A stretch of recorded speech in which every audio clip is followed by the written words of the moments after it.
Далее в программе рубрика под названием «Хэштег интересно». Мой коллега Павел Танин представляет самые популярные заметки, тренды, фото и видео из порталов и соцсетей YouTube, Twitter и Instagram.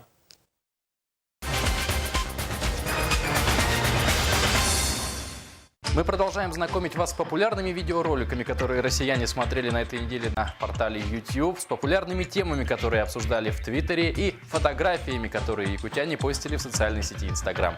Это рубрика «Хэштег интересно». Здравствуйте! А самое популярное видео на этой неделе вновь принадлежит европейскому блогеру PewDiePie. На этот раз он решил сделать обзор на хоррор-игру Spooky's House of Jump Scares. Суть игры заключается в том, чтобы спасти прекрасную принцессу. И чтобы это сделать, необходимо пройти через 750 комнат, в каждой из которых игрока поджидают очень милые привидения. Они, конечно же, не такие страшные, в отличие от традиционных хорроров, но игра все же затягивает, а пугает она только неожиданным появлением призраков. В течение всего видеоролика PewDiePie успешно отшучивается в своем фирменном стиле, который так любят его фанаты и подписчики. Это и позволило ему за 2 дня набрать более 2 миллионов просмотров.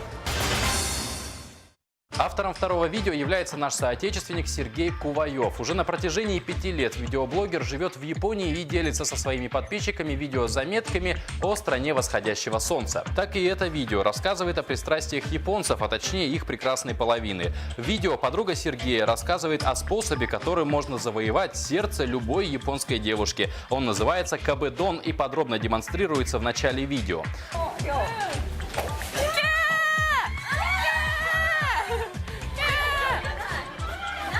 Оставшиеся 2 минуты подруги блогера рассказывают ему, почему этот способ такой действенный, и просто ведут задушевные разговоры. Поехал ли кто-нибудь из подписчиков проверять действенность этого способа, неизвестно. Во всяком случае, за несколько дней видео набрало почти 1 миллион просмотров. Самым популярным хэштегом этой недели стал вопрос президенту. Он связан с началом приема вопросов для прямой линии Владимира Путина, которая пройдет 16 апреля. Традиционно вопросы можно задать при помощи телефона, интернета, СМС и ММС. Вот и пользователи Твиттера решили задать свои вопросы при помощи излюбленного микроблога. Вместе с тем задать свои вопросы президенту также можно при помощи сайта moskvaputinu.ru.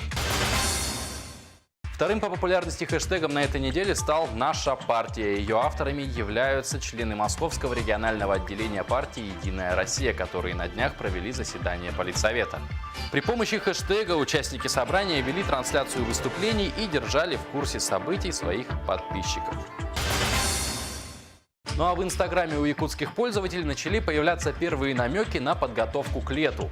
Кто-то вспомнил, каким оно было в прошлом году, а кто-то уже готовится к предстоящему. Также якутяне занимались и визуальным творчеством, будь то рисование скетчей или фотография. Ну а по большей части люди просто проводили время с друзьями или на природе, а иногда все вместе сразу.